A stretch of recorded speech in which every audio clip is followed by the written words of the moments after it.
ஏசாயா தீர்க்கதரிசியின் புத்தகம் 46ஆம் அதிகாரம் 10ஆம் வசனம்.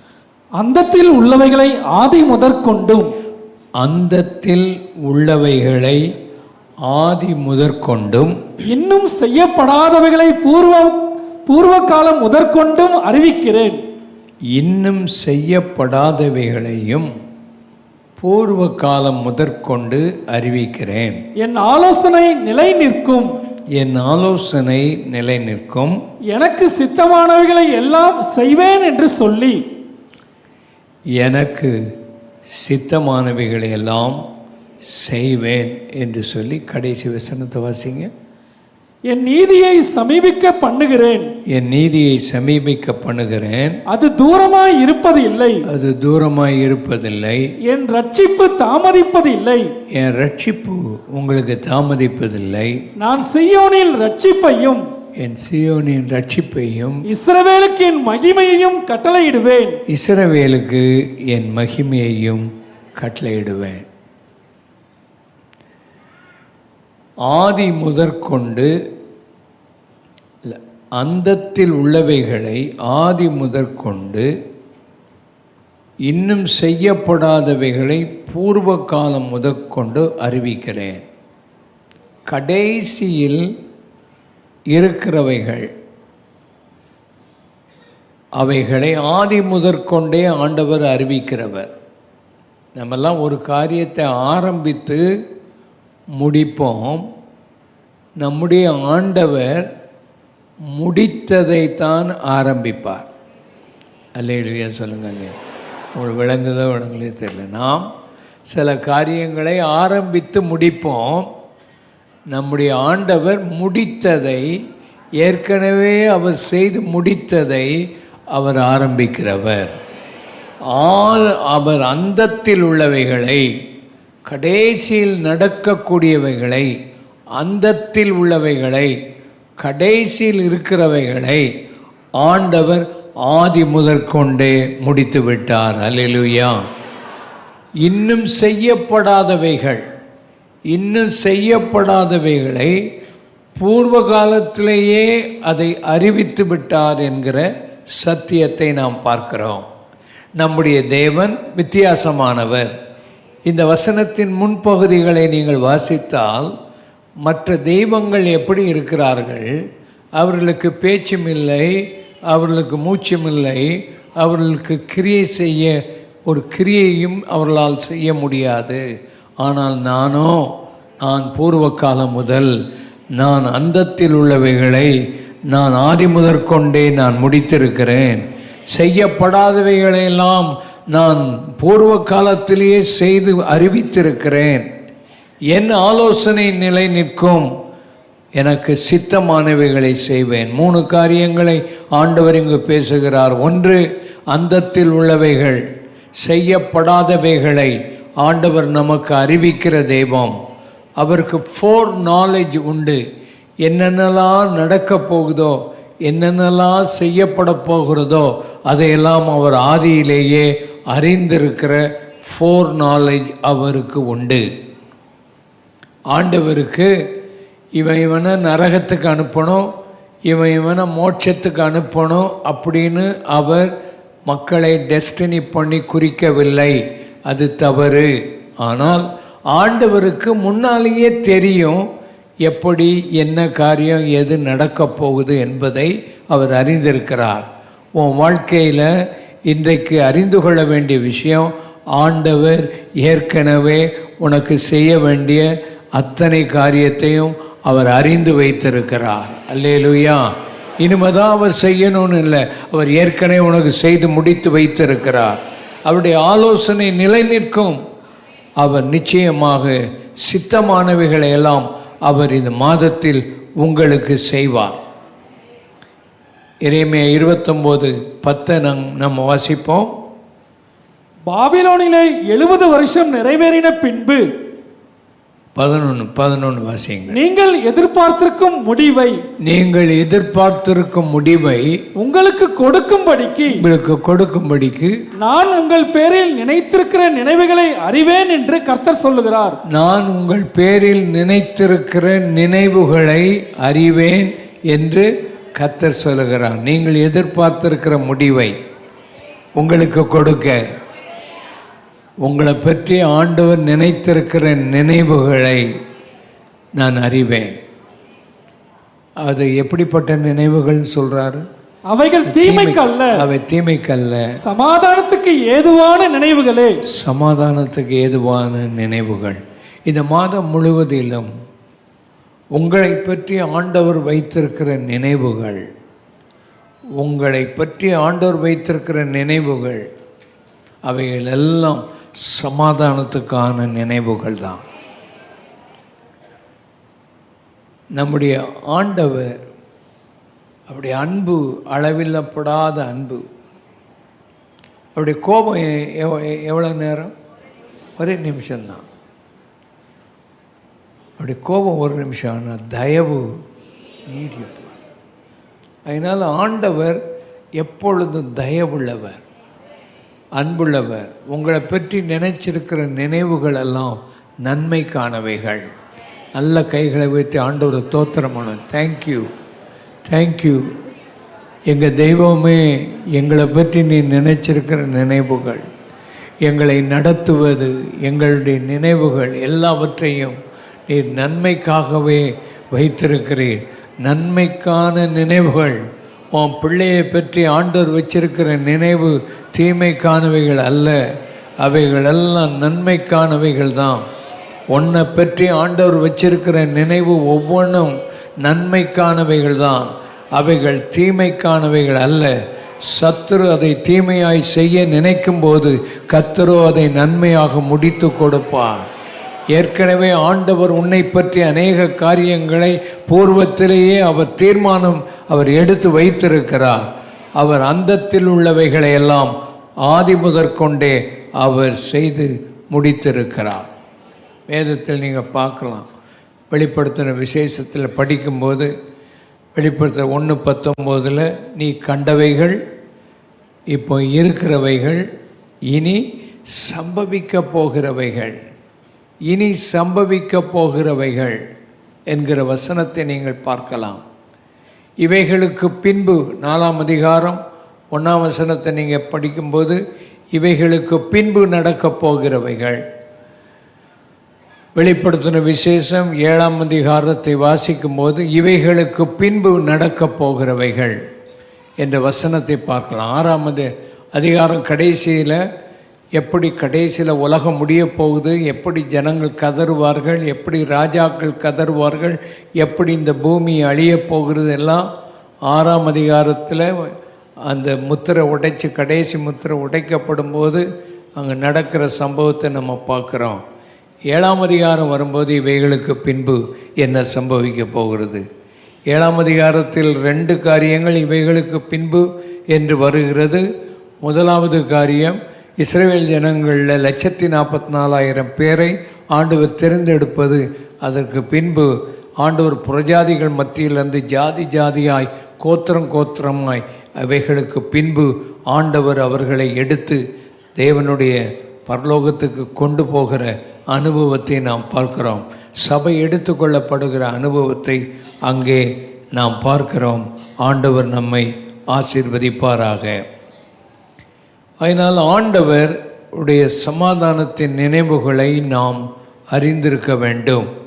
ஆண்டவர் பின்னால் நடக்கப் போகிற செய்யப்படாதவைகளையெல்லாம் அவர் நமக்கு அறிவித்திருக்கிறார். ஆதியிலேயே அவர் எல்லாவற்றையும் அறிந்திருக்கிறார். மனுஷன் பாவம் செய்த உடனேயே ஸ்திரீயின் வித்தாக நான் வருவேன், சர்ப்பத்தின் தலையை நான் என்ன செய்வேன், நசுக்குவேன், அவன் என் குதிங்காலை அவன் நசுக்குவான் சொல்லப்பட்டிருக்கிறது. இயேசு கிறிஸ்துவின் சிலுவை, மரணம், பிசாசை ஆண்டவர் நசுக்குவது, ஸ்திரீயின் வித்தாக இந்த உலகத்தில் வருவது, இவை எல்லாவற்றையும் ஆண்டவர் முன்னமே பூர்வ காலத்திலேயே உலக தோற்றத்துக்கு முன்னமே எல்லாவற்றையும் அறிந்து செயல்படுகிற தெய்வம். ஆண்டவர் எல்லாவற்றையும் அறிந்திருக்கிறவர் என்கிற ஒரு நினைவு உங்கள் வாழ்க்கையில் இருக்கட்டும். ஆண்டவர் உங்கள் நினைவுகளை, ஆண்டவர் உங்களை நினைக்கிறவர் என்பதை மறந்துவிட வேண்டாம். அவர் ஒரு நெருங்கிய இன்டிமேட் நினைவு உங்கள் மத்தியில் உங்களோடு கூட வைத்திருக்கிறார். மத்தேயு 29, 30, 31 வாசிக்கும்போது 2 காசுக்கு 5 அடைக்கலான் குருவிகள் அவை ஒன்றாகிலும் பிதாவின் சித்தமில்லாமல் தரையிலே விழுவது இல்லை. எல்லாரும் வாசிங்க. 1 காசுக்கு 2 அடைக்கலான் குருவி விற்கிறார்கள் அல்லவா? 5 பிதாவின் சித்தம் இல்லாமல். இந்த 2 காசு கொடுத்தா, 1 காசு கொடுத்தா எத்தனை அடைக்கலான் குருவி? 2 அடைக்கலான் குருவி. சீப்பானது, ரொம்ப சீப்பாக இருக்குது. ஆனால் அந்த குருவி கூட தேவ சித்தம் இல்லாமல் கீழே விழாதான் தரையில். அவ்வளவு நினைவு ஆண்டவர் வச்சிருக்கிறார் உங்க மேலே. அடுத்த வசனம் வாசிங்க. உங்கள் தலையில் உள்ள மயிரெல்லாம் எண்ணப்பட்டிருக்கிறது. தலையில் உள்ள முடியெல்லாம் எண்ணப்பட்டிருக்கிறது. அதனால் பயப்படாதிருங்கள். அதனால என்ன செய்யாதிருங்கள்? பயப்படாதிருங்கள். அவர் உங்களை பற்றி நினைவு வச்சிருக்க. உங்கள் தலையிலிருந்து ஒரு முடி அவர் சித்தம் இல்லாமல் விழாது. நம்ம தலையில் இருக்கிற முடி நமக்கே தெரியாது எப்போ விழுதுன்னு.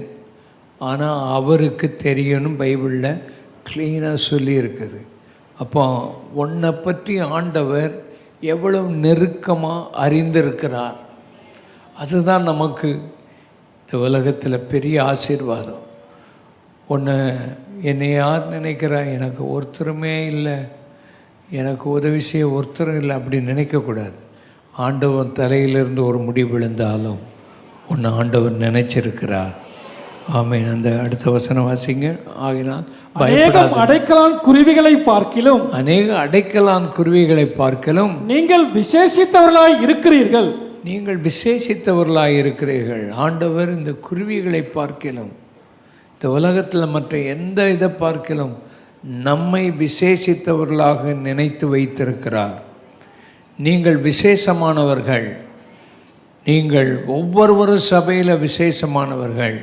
ஆகினால் உங்களை ஆண்டவர் நினைத்திருக்கிறார். நெருங்கிய ஒரு உறவை உங்களோடு கூட வைத்திருக்கிறார். உங்களை பற்றிய நினைவு அவருக்கு உண்டு என்பதை மறந்து விடாதிருங்கள். ஆகினால உங்கள் சரீரத்தில் நடக்கிற காரியம் உங்களுக்கே தெரியாமல் இருக்கும்போது, அவருக்கு தெரியாமல் உங்களுக்கு தெரியாது, ஆனால் அவருக்கு நன்றாக தெரியும். உங்களை நினைத்திருக்கிறார். நெருங்கிய நினைவு உங்களை பற்றி அவருக்கு உண்டு. அல்லேலூயா. அவருடைய அன்பு அளவிடப்பட முடியாத அன்பு உங்கள் மேலே. 2வது, ஆண்டவர் அளவிடப்பட முடியாத அளவுக்கு உங்களை அறிந்து உங்களை நேசிக்கிறார். சங்கீதம் 139 1, 2, 3 வசனத்தை வாசிப்போம். கர்த்தாவே, கர்த்தாவே, நீர் என்னை ஆராய்ந்து அறிந்திருக்கிறீர். நீர் என்னை என்ன செய்து அறிந்திருக்கிறீர்? உங்களை ஆண்டவர் ஆராய்ஞ்சு அறிஞ்சிருக்கிறாராம். நீங்கள் எப்படிப்பட்டவங்க, நீங்கள் என்ன செய்கிறீங்க, எல்லாம் உங்களை ஆராய்ந்து உங்களை அறிஞ்சிருக்கிறார். அடுத்தது, என் உட்காருதலையும் என் எழுந்திருக்கலையும் நீர் அறிந்திருக்கிறீர். நீங்கள் இன்றைக்கி வந்து இங்கே உட்காரும் போது, நீங்கள் இன்றைக்கி எழும்பும்போது அவர் அறிஞ்சிருக்கிறார். நம்ம சாதாரணமாக நடக்கிற காரியம் நம்மளே அறியாமல் நம்ம போய் உட்காருவோம், எழும்புவோம். ஆனால் ஆண்டவர் அதெல்லாம் அறிகிறார். நீ எங்கே உட்கார்ற, நீ எங்கே எழும்புற, இதெல்லாம் ஆண்டவர் உன்னை பற்றி அறிஞ்சு வச்சிருக்கிறார். அடுத்தது, என் நினைவுகளை தூரத்திலிருந்து அறிகிறீர். என் நினைவுகளை எல்லாம் உன் நினைவு மற்றவங்க யாருக்கும் தெரியாது. உன் நினைவை ஆண்டவர் தூரத்திலிருந்து அறிந்து வைத்திருக்கிறார். வாசிங்க. நான் நடந்தாலும் படுத்திருந்தாலும் என்னை சூழ்ந்திருக்கிறீர். நான் நடந்தாலும் சரி, நான் படுத்திருந்தாலும் சரி, என்னை சூழ்ந்து இருக்கிறீர். எத்தனை பேர் அதை விசுவாசிக்கிறீங்க? உன்னுடைய எல்லா காரியத்தையும் ஆண்டவர் அப்படி அவ்வளவு உன் மேலே அன்பு வச்சிருக்கிறார். அல்லேலூயா. அவ்வளோ அன்பு வச்சிருக்கிறார். ஒரு தாய் ஒரு பிள்ளை மேலே எவ்வளோ அன்பு வச்சுருப்பாங்க. அது முழிச்சாலும் இவங்க முழிச்சிருவாங்க. உண்மையான தாய். இந்த காலத்தில் உள்ள தாய் வித்தியாசமாக இருக்குது. இந்த காலத்தில் எல்லா பிள்ளைகளையும் வேலைக்காரிகிட்ட விட்டு வளர்த்துட்றாங்க. பெற்று போட்டு அதுக்கு பிறகு யார் வளர்க்குறா? வேலைக்காரிகள் தான் வளர்க்குறாங்க. உண்மையான தாய் அந்த பிள்ளையின் மேலே எவ்வளோ பாசம், அதை விட நம்ம ஆண்டவர் நம்ம மேலே பாசமாக இருக்கிறார். நம்ம மேலே அவர் பாசமாக இருக்கிறார்.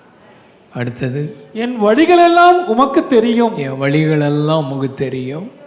என் நாவில் சொல் பிறவாவதற்கு முன்னே, உன் நாக்கில் ஒரு சொல்ல ஆரம்பிக்கிறதுக்கு முன்னாலேயே, இதோ கர்த்தாவே, இதோ கர்த்தாவே, அதையெல்லாம் நீர் அறிந்திருக்கிறீர். அதெல்லாம் நீர் என்ன செய்திருக்கிறீர்?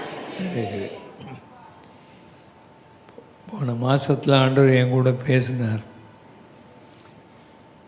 யாதொன்றை குறித்தாயிலும், யாரை குறித்தாயிலும், யாதொன்றை குறித்தாயிலும் பாதிக்கப்படுகிற அளவுக்கு எதையும் பேசாதே அப்படின்னு பேசினார். யாரை குறித்தாயிலும் சொல்லுங்களேன். யாரை குறித்தாயிலும், யாதொன்றை குறித்தாயிலும் அவர்கள் பாதிக்கப்படும்படியாக அதை குறித்து பேசாதே. ஏடபிள்யூ டோசர் அவருடைய தீர்மானத்தில் ஒன்று அது. ஒரு மாதமாக கஷ்டப்படுறேன் இதை கை கொள்றதுக்கு. இதை கை கொள்வது லேசானதில்லை. அதனால் நம்ம லைஃப்பில் ஆண்டவர் நம்ம நாக்கில் சொல் பிரவாதத்துக்கு முன்னமே அவர் அதை அறிஞ்சிருக்கிறார். அதனால் நம்ம வாழ்க்கையில் இதெல்லாம் கடைப்பிடிச்சி நம்ம ஆண்டவர் எல்லாத்தையும் அறிஞ்சிருக்கிறார். என் நினைவுகளை தூரத்திலிருந்தே அறிகிறார். என் நாக்கில் சொல் பிரவாதத்துக்கு முன்னமே என்னை அறிஞ்சிருக்கிறார். அப்படின்னா எவ்வளவு க்ளோஸாக ஆண்டவர் நம்ம மேலே அன்பு வச்சு நம்ம ஆராய்ச்சி பார்க்குறத நம்ம பார்க்குறோம். அதனால் ஆண்டவர் உன்னை அறிந்திருக்கிறார். உன் மேலே அளவிடப்படாத அன்பு ஆண்டவர் வைத்திருக்கிறார் என்பதை புரிந்து கொள்ளுங்கள். அவர் நம்மை அறிந்திருக்கிற அவர் அறிவை பற்றி நாம் படிப்போம். சங்கீதம் 139 16ஆம் வசனத்தை படிப்போம். என் கருவை உம்முடைய கண்கள் கண்டது. என் கருவை உம்முடைய கண்கள் கண்டது. என் அவயவங்களில் ஒன்றாகிலும் இல்லாத போதே. அவயவெல்லாம் உண்டாகிறதுக்கு முன்னாடி. அதனால தான் பிள்ளைகள் கற்பத்தில் கரு தரித்த உடனே அந்த பிள்ளைகளுக்கு உயிர் இருக்கிறது. அதை கலைச்சிடக்கூடாது. கலைத்தால் அது என்னது? கொலை. அது சத்தமாக சொல்லுங்கள். கலைத்தா கொலை. அது ஒரு அவயவம் உண்டாகிறதுக்கு முன்னமே உன்னை நான் அறிந்திருக்கிறேன். அடுத்தது, அவைகள் அனைத்தும் அவைகள் உருவேற்படும் நாட்களும், அவை அனைத்தும் அவைகள் உருவேற்படும் நாட்களும் உமது புஸ்தகத்தில் எழுதி இருந்தது. உமது புஸ்தகத்தில் எழுதி இருந்தது. உங்களை ஆண்டவர் இப்போ அறியலை, இப்போ பிறந்தது மாத்திரல, உன்னை பற்றி ஏற்கனவே அவர் ஒரு தனி புஸ்தகமே போட்டிருக்கிறார். உங்கள் சரித்திரங்களெல்லாம் ஆச்சரியமானது. நீங்கள் பிறந்ததிலிருந்து நீங்கள் நினச்சி பாருங்கள் என்னெல்லாம் நடந்திருக்குது. நீங்கள் ஒவ்வொருத்தரும் உங்களை பற்றி ஒரு புஸ்தகம் போடலாம். இந்த மாதத்தில் செப்டம்பரில் என்னுடைய பிறந்த நாள். ஒரு நாள் உட்கார்ந்து அந்த நாளில் போய் உட்கார்ந்து அந்த நாட்களில் உட்கார்ந்து நான் என்னை ஆராய்ந்து பார்த்தேன். என்னெல்லாம் நடந்திருக்குது. ஆச்சரியமாக ஆண்டவர் நம்ம நடத்தி இருக்கிறார். எங்கெல்லாம் நம்ம கொண்டு போயிருக்கிறார். எங்கெல்லாம் ஆண்டவர் என்ன செய்திருக்கிறார். இதெல்லாம் பார்க்கும்போது ஆண்டவர் ஏற்கனவே நம்ம பற்றி ஒரு புஸ்தகம் எழுதி வச்சிருக்கிறார். எல்லாம் 2 கை வைத்து ஆமே. உங்களை பற்றி ஒரு புஸ்தகம் எழுதுங்களேன். ஒருத்தர் வாசிக்காட்டாலும் பரவாயில்ல. நீங்களே அதை வாசித்து பார்த்தீங்கன்னா அது ரொம்ப ஆச்சரியமாக இருக்கும். என் வாழ்க்கையை பற்றி சில புஸ்தகங்கள் போட்டாங்கன்னா சிலர் அதை எழுதுனாங்க. ஒரு சிறு பையன் வந்தான். நான் அந்த புஸ்தகத்தை வாசி முடிச்சிட்டேன் பாஸ்டர், அது எனக்கு பிரயோஜனமாக இருந்துச்சு. ஒரு சிறு பையன் அந்த புஸ்தகத்தை வாசித்திருக்கிறான். உங்கள் ஒவ்வொருடைய வாழ்க்கையை ஆண்டவர் ஏற்கனவே ஒரு புஸ்தகத்தில் எழுதி வச்சிருக்கிறார். அப்போ எத்தனை பேஜஸ் உங்களை பற்றி எழுதி வச்சிருக்கிறார். 2 கைகளை பற்றி உங்களுக்கே தெரியாது. உங்களை பற்றி ஆண்டவர் ஏற்கனவே புஸ்தகம் போட்டு வச்சிருக்கிறார். அல்லேலூயா. நல்ல கை வைத்து, நல்ல தலையை வைத்து, நல்ல உற்சாகமாக உன்னை பற்றி ஆண்டவர் ஒரு புஸ்தகம் எழுதி வைத்திருக்கிறார். உன் குடும்பத்தில் இருக்கிற அத்தனை காரியத்தையும் எழுதி வச்சிருக்கிறார். நீ மறந்திருந்தாலும் அவர் அங்கே நினைச்சு வச்சிருக்கிறார். அல்லேலூயா. உன்னை பற்றி ஆண்டவர் எழுதி வைத்திருக்கிறார். உட்கார்ந்து எழுதிப்பார், ஆண்டவர் உன்னை ஆசீர்வதிப்பார். ஆனால் என்னை பற்றி புத்தகத்தை முதல்ல எழுதும்போது உட்கார்ந்து எழுதியிருக்கிறேன். பல நாட்கள் உட்கார்ந்து எழுதியிருக்கிறேன் ஆண்டவர் செய்த காரியங்களை. உன் வாழ்க்கையில் ஆண்டவர் செய்த காரியங்களை நினைத்து அவர் எல்லாத்தையும் எழுதி வச்சிருக்கிறார். ஆண்டவர், நீர் என்ன எழுதி வச்சிருக்கிறேன்னு? உனக்கு நடக்காததெல்லாம், உனக்கு செய்யப்படாதவைகளையெல்லாம் ஏற்கனவே அவர் எழுதி வைத்திருக்கிறார். உன் காலத்தில் முடிய போகிற அத்தனை காரியத்தையும் அவர் முன்னமே எழுதி வைத்திருக்கிறார். உன்னை பற்றி வைத்திருக்கிற நினைவுகள் எல்லாம் நன்மைக்கான நினைவு. உனக்கு அவர் கொடுக்கிற ஆலோசனை தான் நிலைத்து நிற்கிற ஒரு ஆலோசனை. ஆகையினால அவர் சித்தமானவைகளை எல்லாம் உனக்கு செய்வார் என்கிற விசுவாசம் இந்த மாதத்தில் உங்களுக்குள்ளே இருக்கட்டும். ஆண்டவர் உங்களை ஆசீர்வதிப்பாராக. வாசிக்கலாம். யோபின் புத்தகம் 23ஆம் அதிகாரம் 10ஆம் வசனம். ஆனாலும் நான் போகும் வழியை அவர் அறிவார். நாம் போகிற வழியை அவர் அறிவார். அவர் என்னை சோதித்த பின் நான் பொன்னாக விளங்குவேன். நாம் பொன்னாக என்ன செய்வேன்? விளங்குவேன். நாம் போகிற வழியை அவர் அறிவார். அதனுடைய அர்த்தம் என்ன? உனக்கு இருக்கிற எல்லா சூழ்நிலைகள், நீ என்ன சூழ்நிலையில் இருக்கிறா, நீ எந்த வழியில் போய் கொண்டிருக்கிறா, இதையெல்லாம் அவருக்கு தெரியும், அறிவார். இந்த மாதத்தில் நீ போகிற வழிகள், நீ செய்கிற காரியங்கள் எல்லாவற்றையும், எல்லா சூழ்நிலையையும் அவர் அறிந்திருக்கிறார். நம்முடைய சூழ்நிலைகளை நாம் நினைத்து பார்க்கும்போது, ஆண்டவரே எனக்கு ஏன் இவைகள் சம்பவிக்குது, ஏன் எனக்கு இவ்வளவு பாடுகள், ஏன் எனக்கு இந்த வழியை நியமித்து என்று நீ கலங்காதே. உன் வழியை ஆண்டவர் அறிவார். அவர் உன்னை சோதித்து பார்த்த பிறகு நீ பொன்னாக விளங்குவாய். ஹல்லேலூயா. நீ விலையேறப்பட்ட ஒரு மகளாக காணப்படுவாய். உனக்கு அது புரியாது, ஏன் இந்த வழியில் நீ போகிறாய் என்று. ஆண்டவர் அறிவார் அதை. உன் சூழ்நிலைகளை ஆண்டவர் அறிவார். அதனால் இந்த நாட்களில் ஆண்டவர் உங்களுக்கு கிருபை தருவாராக.